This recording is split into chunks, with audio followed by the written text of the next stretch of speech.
Bharat Ratna doctor Bhimrao Ambedkar को कोटि कोटि नमन। ये कार्यक्रम डॉक्टर भीमराव अंबेडकर के जीवन पर आधारित है, जहां भारत की जनता के प्रति उनके योगदानों को पूरी सजगता से चित्रित और रेखांकित करने का प्रयास है। कार्यक्रम में दिखाई गई घटनाएं लब्ध पुस्तकों से ली गई हैं। इस कार्यक्रम के जरिए चैनल की ओर से एक विश्वसनीय, सजग और सकारात्मक प्रयास है कि डॉक्टर बाबा साहेब भीमराव अंबेडकर के जीवन की संघर्ष यात्रा एवं गौरव गाथा पूरे आदर के साथ घर घर पहुंचे और उनके योगदानों से सभी संपूर्णता में परिचित और आह्लादित हों। राजनीति में सुख भोगने नहीं, बल्कि अपने सभी दबे कुचले भाइयों को उनके अधिकार दिलाने आया हूं।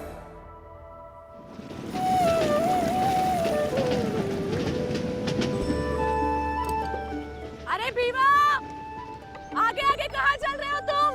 मैं सबको रास्ता दिखा रहा हूँ, तुम लोग मेरे पीछे पीछे आओ। बोल तो ऐसा रहा जैसे रोज साथ आता हो। सपने में आता होगा। क्यों भीम? सपने में तो मैं आसमान में भी उड़ता हूँ, तुम यकीन नहीं करोगे।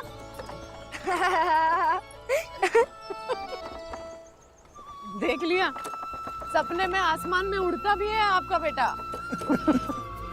हमारा बेटा सही जा रहा है। देखना तुम, एक दिन आसमान की ऊंचाइयों तक जाएगा और सारी दुनिया को रास्ता दिखाएगा। एक बात समझ में आ गई, रहने के लिए चाहे जितना अच्छा मकान मिल जाए, लेकिन अच्छा समाज नहीं मिले तो इंसान रह नहीं सकता। जगह बदलने से हमारी जात तो नहीं बदल जाएगी। जात न बदले, लोग तो बदल जाएंगे ना। तुम्हें पता है, जहां हमने घर लिया है वहां किसी भी प्रकार की दिक्कत नहीं है। अलग अलग धर्म के लोग वहां रहते हैं और सबसे बड़ी बात यह है कि वहां छूत अछूत नहीं मानते।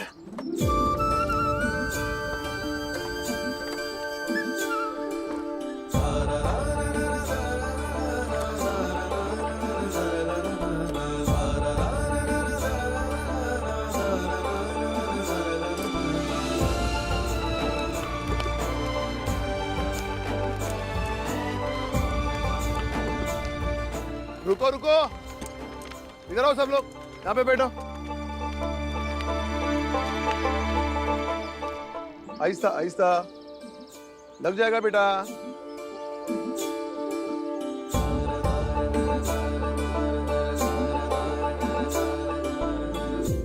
ये घर दिख रहा है ना, उसी में हम रहेंगे। बाबा, ये तो बंद दिख रहा है। खुल जाएगा बेटा, मेरा दोस्त चाबी लेके आ रहा है, तब तक हम यही इंतजार करते हैं। हाँ? तुम सब लोग यही बैठो, मैं तुम्हारे लिए चाय लेके आता हूँ। अच्छा बेटा भीम।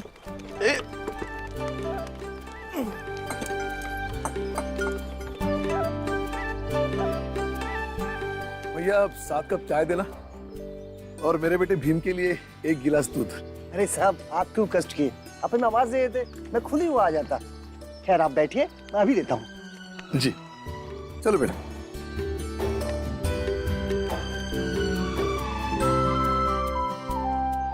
बैठो।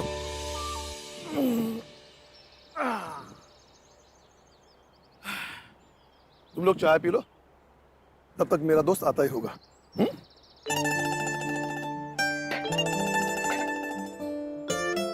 यहाँ के लोग मिलनसार है। चलो अच्छी बात है। बेटा आपका दूध। साहब आप लोगों के लिए गर्मा गर्म चाय। मेरी चाय पी के ना आप लोगों की तबीयत खुश हो जाएगी। पूरे इलाके में मेरी चाय बहुत मशहूर है। और दूध? अच्छा बेटा, अब आप दूध पी रहे हो तो दूध भी मशहूर हो जाएगा। ठीक से भी। साहब धन्यवाद।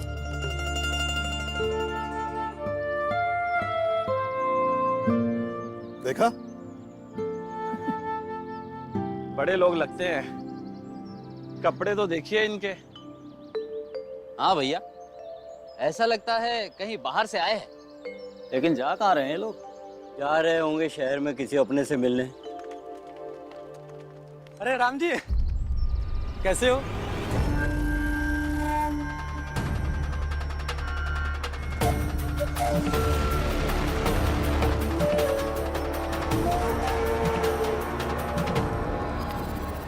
आने में कोई दिक्कत परेशानी तो नहीं हुई? नहीं, पर क्षमा करना मित्र, मुझे आने में थोड़ी देर हो गई। भाभी जी नमस्ते जी। ठीक है? कोई बात नहीं पुरंजन, हम भी थोड़े थके हुए थे, समय मिल गया तो चाय पी ली। चलो चलो बच्चों, अपनी अपनी चाय जल्दी खत्म करो। ये लोग इसके रिश्तेदार है क्या? भाव जिस तरह से बात कर रहे हैं ना, उससे तो ऐसा ही लगता है। आ जाओ बेटा। अरे सुनो भैया, मैं सामने से आता हूँ, आके आपके पैसे चुकाता हूँ।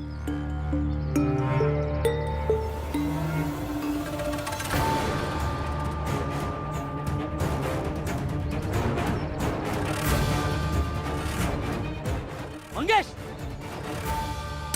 तूने इनको चाय पिलाई? इनको? अरे भाऊ, चकमा खा गए हम। इन लोगों ने अच्छे कपड़े पहन के मुझसे अपनी जात छुपाई। अरे हम तो इन्हें राजा साहब समझ रहे थे, और ये तो वो निकले जिनकी परछाई से भी हम दूर भागते हैं। मैं छोड़ूंगा नहीं इन्हें, देख लेना भाऊ आप, नहीं छोड़ूंगा। चलो। और राम जी, ये है कमरा, और ये देखो चारों तरफ खिड़कियां हैं, ठंडी ठंडी रोज हवाएं आती हैं। भाभी जी, ये रसोई घर है, और गुस्ल खाना ना बाहर की तरफ है। हाँ? जी।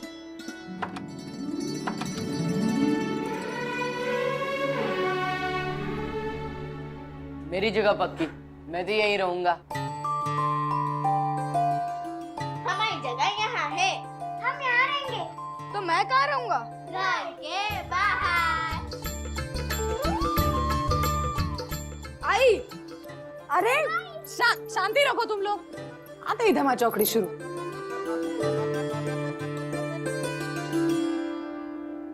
आई, मैं यहाँ पढ़ूंगा। इधर मेरी किताबें रहेंगी और इधर मैं बैठूंगा। बड़ा ही होनहार बच्चा है राम जी। इस उम्र में बच्चे किताबों से दूर भागते हैं, और इसे किताबों से इतना लगाओ। देखना, एक दिन ये बच्चा आप सब लोगों का नाम जरूर रोशन करेगा।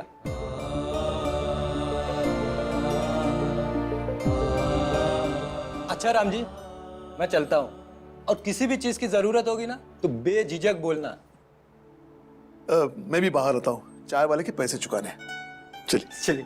अच्छा, आलो सुबह। हाँ।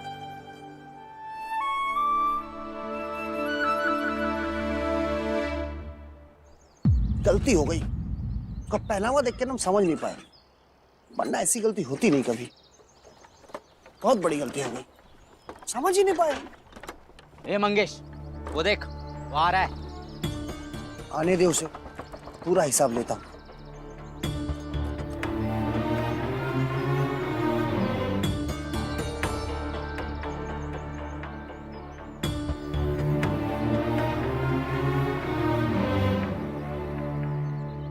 दूध का और चाय का 2 रुपए।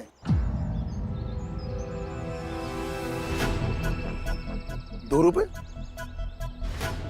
2 रुपए कैसे हो गए भाई? चाय के 2 पैसे और दूध के अधिक से अधिक 5 पैसे, कुल मिला के ज्यादा से ज्यादा 20 पैसे होने चाहिए। 2 रुपए किस हिसाब से मांग रहे हैं आप? साथ में बर्तन भी थे ना। लेकिन कुल्हड़ तो चाय के साथ आता है ना। कुल्हड़ की बात नहीं कर रहा हूँ, तो फिर?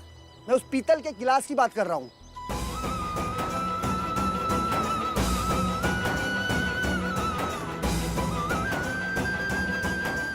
उसको तुम्हारे बच्चे ने छुआ था, फेंकना पड़ेगा। जल्दी 2 रुपए दो और निकलो यहाँ से। दो। वैसे कौन जात के हो? जात न पूछो साधु की, पूछ लीजिए ज्ञान। वाह, सुना था कलयुग में हर कोई श्लोक पढ़ेगा, आज देख भी लिया है। कलयुग है कलयुग, घोर कलयुग। ये तो अच्छी बात है ना। आजकल तुम जिन लोग की सोबत में पल रहे हो ना, वो लोग तुम्हारे दिमाग में गोबर भर रहे हैं। धर्म के विनाशक ना बनो, नहीं तो तुम्हारा विनाश हो जाएगा। जुर्माना तो भरना ही पड़ेगा। अपना सच छुपाकर जो तुमने अपराध किया है, उसका दंड तो तुम्हें मिलना ही चाहिए। पैसा ले लो इनसे।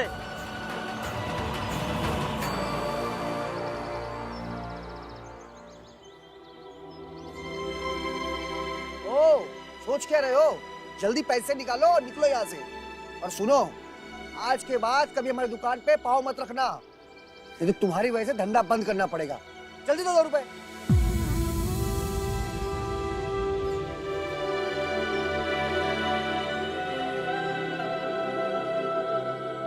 भाऊ पैसे दे दो, वरना ये लोग ऐसे हैं ना, आपको यहाँ रहने नहीं देंगे।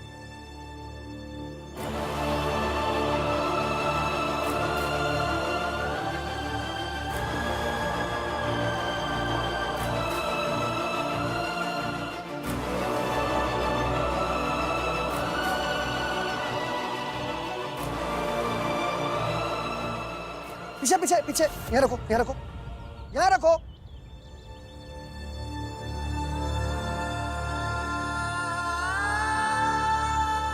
चलो निकलो यहाँ से, निकलो।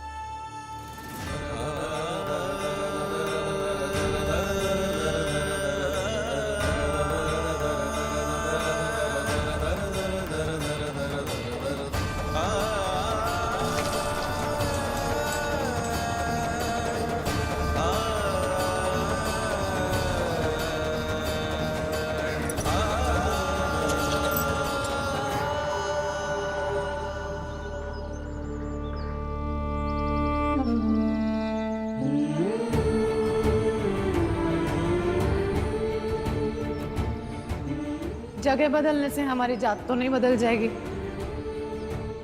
जात ना बदले, लोग तो बदल जाएंगे। वहां के लोगों का दिल भी बड़ा है, सोच भी बहुत बड़ी होगी।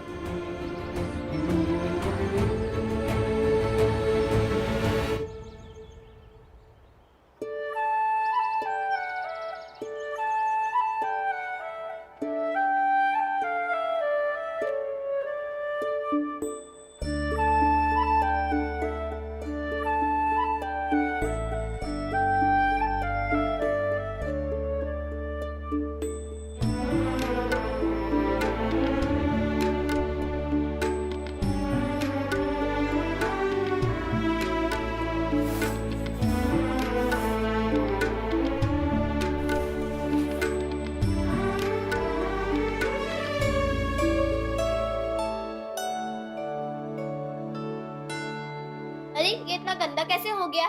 क्योंकि इससे से ही तो ये जगह साफ किया। तुम ही बताओ दीदी, मैं इतनी गंदी जगह पे अपनी किताबें कैसे रखता? तो कमीज से साफ करने की क्या जरूरत थी? देखो कितनी गंदी हो गई है। मेरी कमीज तो साफ हो जाएगी, पर मेरी किताबें गंदी हो गई तो अपनी कमीज गंदी करेगा? जा जाकर साफ कर, और मैं साफ करने वाली नहीं। और अगली बार से गंदी जगह साफ करने के लिए कमीज का इस्तेमाल बिल्कुल मत करना। बिल्कुल करना भी, और जिंदगी भर करना। हर उस जगह के लिए अपना जीवन लगा देना जो जगह किताबों और ज्ञान से जुड़ी हुई हो। अपनी हर चीज से ज्यादा किताबों को महत्व देना, ज्ञान को देना। देखा दीदी, बाबा ने मना कर दिया। अब मैं नहीं धोने वाला, लो तुम ही धो। भाव, आप हमेशा भीम का ही पक्ष लेते रहते हो। क्योंकि उसने जब से होश संभाला है, तब से मैं देख रहा हूं किताबों के प्रति उसका प्रेम ही कुछ अलग है। अपनी किताबों के लिए वो कुछ भी कर सकता है। आज उसने किताबों के लिए अपनी साफ कमीज को गंदा कर दिया। इससे पहले मैंने किसी भी बच्चों को ऐसा करते नहीं देखा। और बेटा देखना तू, किताबों के लिए इसकी लगन का नतीजा ये होगा कि एक ना एक दिन न सिर्फ हमारी, बल्कि हमारे जैसे सारे लोगों की जिंदगी बदल देगा। किताबों में बहुत बड़ी ताकत होती है। जब भीम का कमीज साफ करके आओ।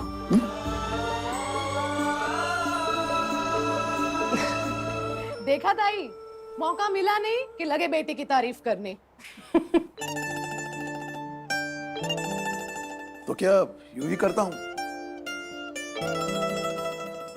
अपने बेटे के लक्षण देखकर ही तो तारीफ निकलती है। पता है, जब मैं शिक्षक ट्रेनिंग के लिए पूना चला गया था, तब मुझे महात्मा फुले मिले थे। वो अक्सर कहा करते थे, देखना राम जी, हमारे बीच से ही कोई निकलेगा जो हमारी बिरादरी का अंधेरा दूर करेगा।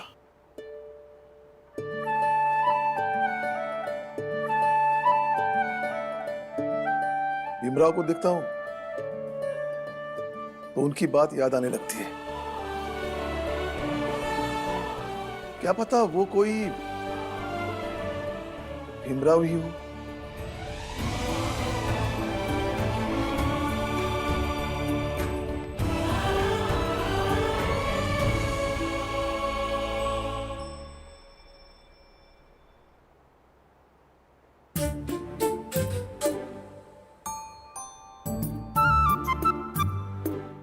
दीदी, एक कहानी सुनाओ। एक बड़ी बहन थी और एक छोटा भाई था। बेचारी बहन रोज अपने छोटे भाई से लड़ती थी, फिर उससे ही अपने छोटे भाई का कपड़े दोनों बढ़ते थे। आगे की कहानी मैं सुनाती हूँ। फिर बड़ी बहन छोटे भाई के ऊपर पानी डाल देती है। अरे अरे अरे भीम पकड़, अरे पकड़ पकड़, अरे अरे भीम ये तो तार जैसी लंबी हो गई है और घोड़ी जैसी पूरे घर में दौड़ रही है। घर का काम तो करना नहीं है, खाना नहीं बनाना अब तक। जा रसोई में जा और खाना बना। जा जा जा रही हूँ। दीदी रसोई में नहीं जाएगी। और आपकी दीदी रसोई में क्यों नहीं जाएगी? सिर्फ दीदी क्यों रसोई में जाती है? आप मुझे आप भाई को रसोई में जाने क्यों नहीं बोलते हो? वो इसलिए क्योंकि आप और आपके भाई लड़के हैं और आपकी दीदी लड़की। और दस्तूर ये है कि चूल्हा चौका और रसोई का काम लड़कियां करती है, लड़के नहीं। पर खाते तो हम सब है ना, तो सिर्फ लड़कियां ही क्यों रसोई का काम करते हैं? तेरे दिमाग में ये बातें आती कहाँ से है दीवा? जो कोई ना सोचे वो भीमराव सोचे। इसमें गलत क्या है आई? नहीं बाबा, कुछ भी गलत नहीं है। एक काम करो, अपने भाई और अपने बाबा को लेकर रसोई में जाओ और जो मन करे बना लेना। जाओ। चलो भाई। देखो भीमराव, मुझे इन सब में मत फंसाओ। मैं लड़कियों वाले काम नहीं करूंगा। मैं भी नहीं करूंगा। अब जाने दो भीम, भाई को छोड़ो, हम तीनों मिलकर खाना बनाते हैं। चलो।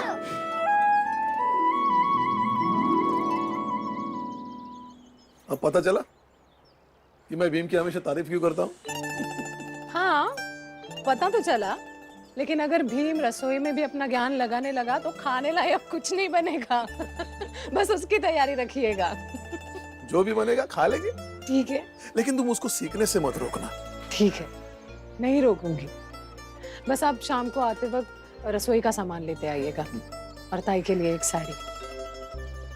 2-3 ही साड़ियां हैं उनके पास। वो कहती नहीं है लेकिन हमें दिखाई तो देता है ना। याद से लेते आइएगा। अरे नहीं नहीं भाव, अभी जरूरत नहीं है। अभी इतना खर्चा हुआ है, सब ठीक हो जाएगा ना, तब लेकर आना बस। आपकी एक साड़ी से कुछ नहीं बिगड़ेगा। हाँ आज ही लेके आता हूँ मैं। भाव, वही नहीं, क्या जरूरत थी भाव को साड़ी के लिए बोलने की? नहीं नहीं, मुझ जैसे को तो लोग घर में रखने के लिए कतराते हैं। आप दोनों ने तो मुझे इस तरह से रखा है कि मुझे किसी चीज की जरूरत ही महसूस नहीं होती। आप दोनों मुझे अपने बच्चों के जैसे पाल पोस रहे हो। ऐसा ना कहिए ताई। कि क्या कह रही है आप? इस घर पर मुझसे पहले आपका हक है। और हम क्या पालेंगे आपको? पाला पोसा तो आपने है मेरे बच्चों को। मुझे तो पता भी नहीं चला ये सब इतने बड़े कब हो गए। मैं कुछ नहीं कर पाती अकेली। आपने हमेशा मुझे संभाला है ताई।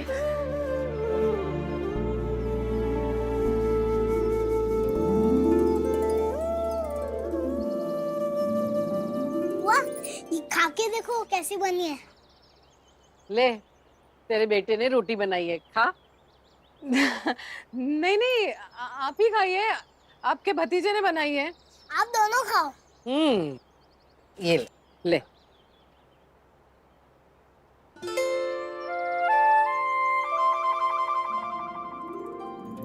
इतनी मीठी रोटी बनाई कैसे? हाथों से। ले, तू भी खा। अरे भाऊ ये बताओ, इस आदमी को जानते हो क्या? नहीं भाऊ, मैंने तो इसे पहली बार देखा है। नहीं ना? अरे चाचा, काका, मामा, गांव वाले सबको सुनो, सबको इधर आओ, सुनो सुनो सुनो। ये जो आदमी बन ठन के जा रहा है, आप लोग में से किसी को भी इसके बारे में पता है क्या? नहीं ना? पूरे इलाके में सबको बता दो, ये कैसे चुपके से हमारे बस्ती में रहने आया है। कपड़े बपड़े अच्छे पहनकर ये जो साहब बन रहा है ना, इसके पहनावे के धोखे में मत आना। ये बहरूपिया जानबूझ के हम लोगों के बीच रहने आया है, क्योंकि बाहर के लोगों को लगे कि हम जैसा है, और ये इस चीज का फायदा उठा सके। समझे आप लोग?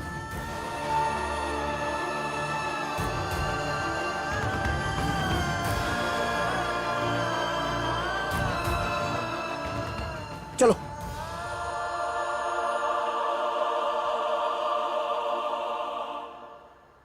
इधर बेटा, बाबा को पानी दे।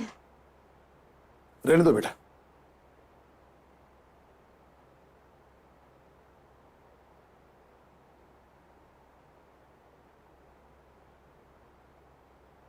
बाबा बाबा, मैं खेलने जाऊं?